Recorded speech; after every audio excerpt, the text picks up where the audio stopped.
on n'a pas la date précise à laquelle cette institution du pain de mai a été mise en place, mais on va dire vers 1150, et ça se terminera, on va expliquer comment et pourquoi, en 1768.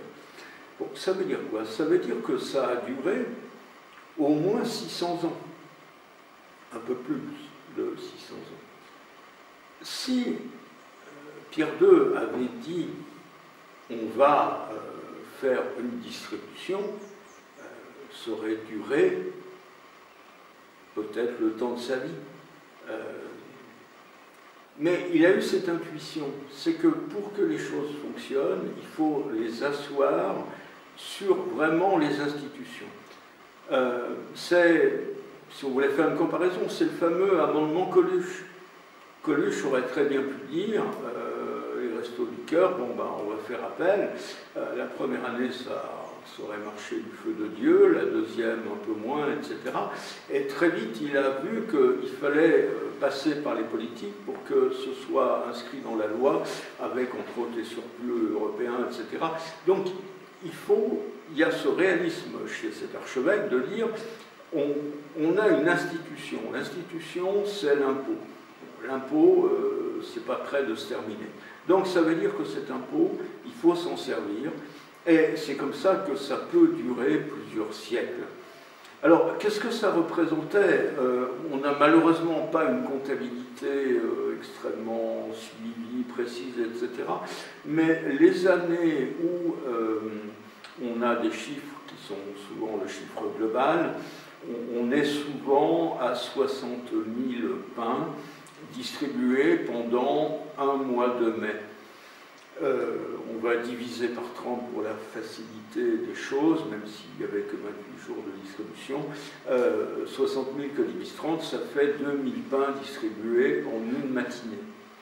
C'est là où on prend conscience que, voilà, on peut se dire, il y a beaucoup d'endroits ecclésiaux où on a distribué du pain, mais il n'y a aucun endroit où on a distribué 2000 pains tous les matins du mois de mai pendant 6 siècles. C'est vraiment ça la spécificité mouthiéraine et qui repose sur cette intuition de cet archevêque réaliste et qui voulait vraiment répondre d'une manière durable à un problème qui lui aussi était récurrent. Alors, ça ne veut pas dire que ça a été le bonheur absolu pour les Tarins, mais en tout cas, ça a quand même dû grandement faciliter les choses qu'il y ait cette distribution qui se pérennise. Alors, au fil du temps, il y a quand même des questions qui se sont posées. Et c'est là où on peut se dire, il y a une vraie réflexion sur la justice. Qu'est-ce que ça veut dire être juste? Il y a le fameux dessin où il y a 3 gamins qui n'ont pas de quoi s'acheter un billet pour rentrer à l'intérieur du stade. Donc il y a une palissade autour du stade. Il y en a un qui est grand. En se mettant sur la pointe des pieds, il arrive à voir au-dessus de la palissade. Il y en a un qui est moyen qui voit les planches, et il y en a un qui est petit qui voit les planches. On leur donne 3 caisses. Et ils montent tous les 3 sur une caisse. Le grand, on voit toujours son problème. Le moyen commence à voir. Le petit voit toujours une planche. Donc, pour être juste, il faut que le petit ait 2 planches. Le moyen, il faut que le petit ait 2 caisses. Le moyen, une caisse, et le grand peut rester sur la pointe des pieds. Ben, c'est un peu ça l'évolution du pain de mai.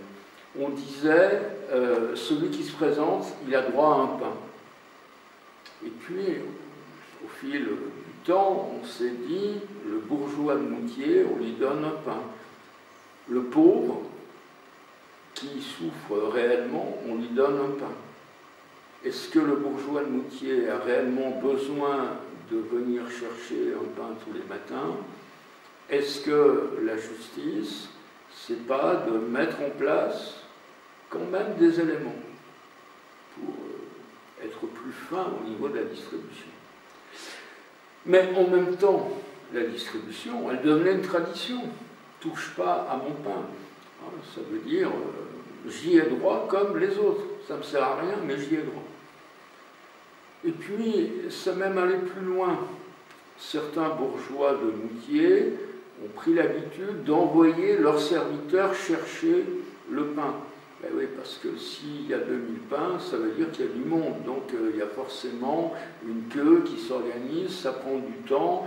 Donc les serviteurs, ils vont aller le faire. Mais les serviteurs, ils n'ont pas que ça à faire.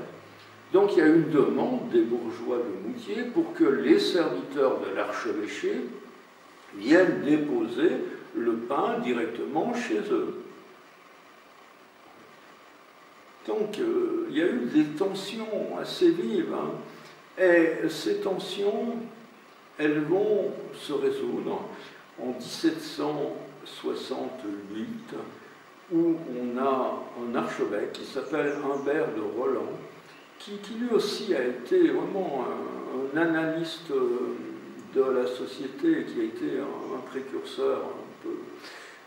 Qu'est-ce qu'il dit en 1768? Il dit si les choses continuent ainsi, ça n'a plus de sens. Ça n'a plus de sens. Peut-être qu'au Moyen-Âge, on pouvait fonctionner ainsi. Là, ça pourrait même heurter notre sens de la justice. Donc, peut-être parce que les conditions s'étaient un peu améliorées aussi, hein, peut-être parce qu'il y avait moins ces grandes crises médiévales. N'oublions pas qu'en 1768, en Savoie, on connaît parfaitement, on a un demi-siècle d'avance sur la France, on connaît parfaitement la pomme de terre. Et la culture de la pomme de terre a quand même, de manière assez importante, changé la donne. Donc, ce qu'il dit, peut-être qu'aujourd'hui, il y a une vraie pauvreté. La vraie pauvreté, c'est quoi?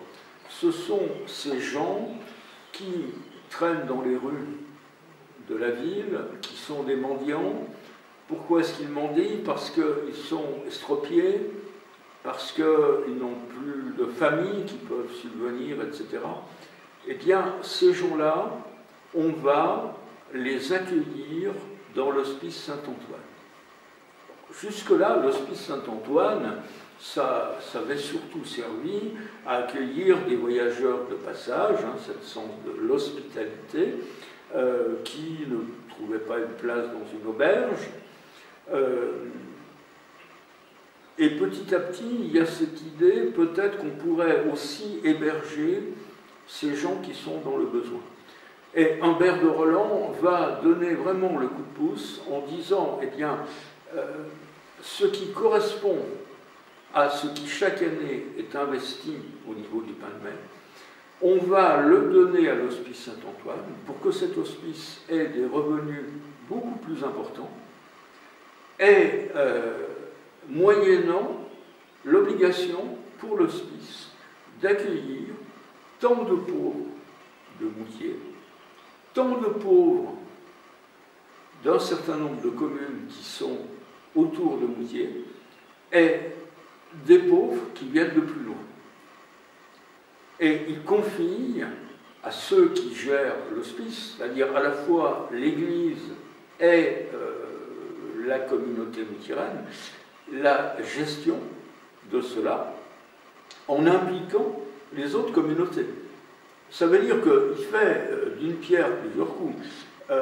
Il met fin au pain de mai, mais en même temps, il crée une autre institution très importante, qui est le développement de l'hospice en transformant cet hospice dans le sens, on passe de l'hospitalité à l'hôpital quelque part, et en même temps, il crée le premier, appelons-le comme on veut, le premier syndicat intercommunal, est-ce que c'était le CIER selon la lettre, peut-être, en obligeant les communautés à se prendre en main et à gérer cet argent que l'Église met à disposition à partir de l'impôt qu'elle perçoit.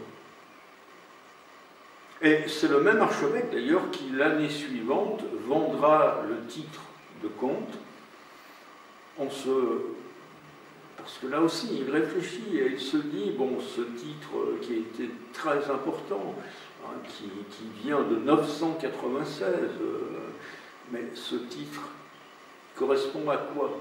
C'est un titre honorifique. Si ça fait plaisir à celui qui, à l'époque, est roi de Sardaigne, de rajouter sur sa carte de visite comte de Tarentaise, bah, on lui vend le titre et puis voilà, l'archevêque est archevêque, point barre. Je ne suis pas en train de dire qu'il a inventé la laïcité, mais en tout cas, il a fait un pas dans cette séparation entre le pouvoir religieux et le pouvoir civil. Donc le pain de mai n'existe plus depuis 1768. L'hospice a eu un très mauvais passage, c'est celui de la Révolution, parce que la Révolution n'a peut-être pas fait attention à une chose, elle avait d'excellents principes, mais comme elle a mis à bas et très rapidement tout ce qui était institution ecclésiale, l'aide qui était apportée, les hospices, les écoles, ont eu une période très difficile avant que les choses puissent se réorganiser au XIXe siècle.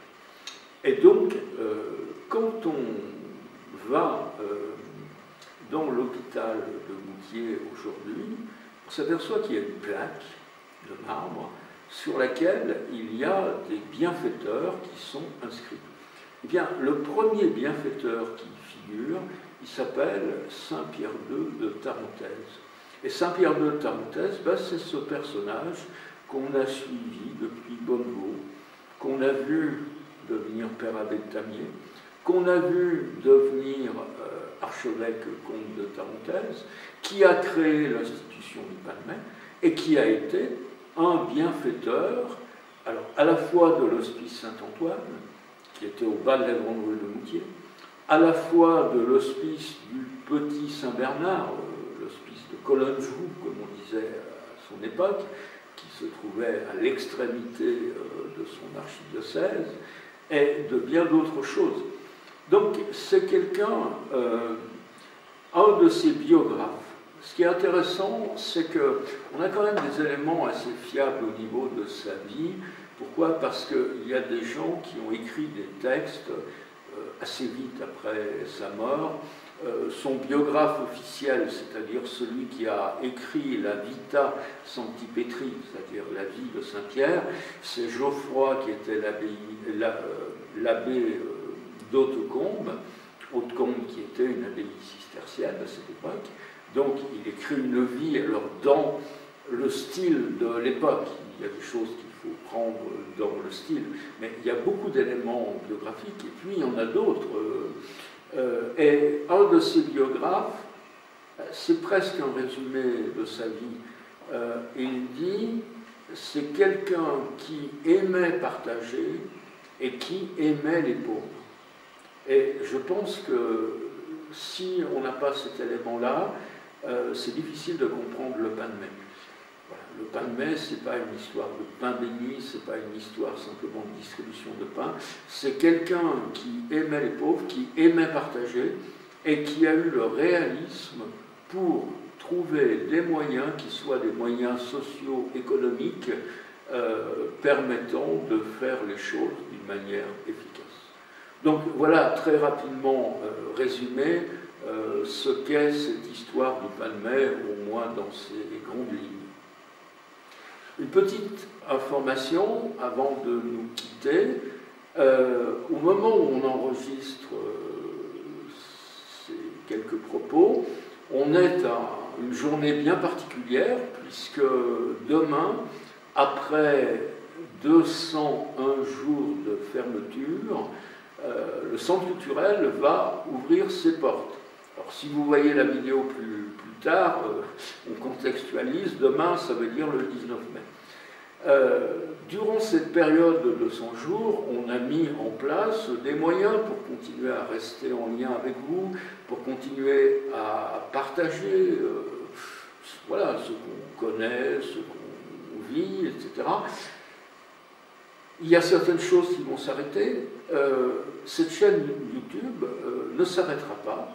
Et ces conférences qui ont un certain succès, puisqu'on se rend compte, on voit à chaque fois combien vous êtes à suivre ces conférences, il y a plus de monde qui suit c'est normal, une conférence sur YouTube que si on disait on fait une conférence en présentiel. Bon, le présentiel est indispensable, mais donc on va continuer. Alors abonnez-vous si ce n'est pas fait, c'est plus facile pour avoir l'info, sinon venez de temps à autre sur cette page YouTube et vous verrez que au fil des semaines, il y aura de nouvelles conférences qu'on vous proposera. Voilà, merci de nous suivre et à très bientôt.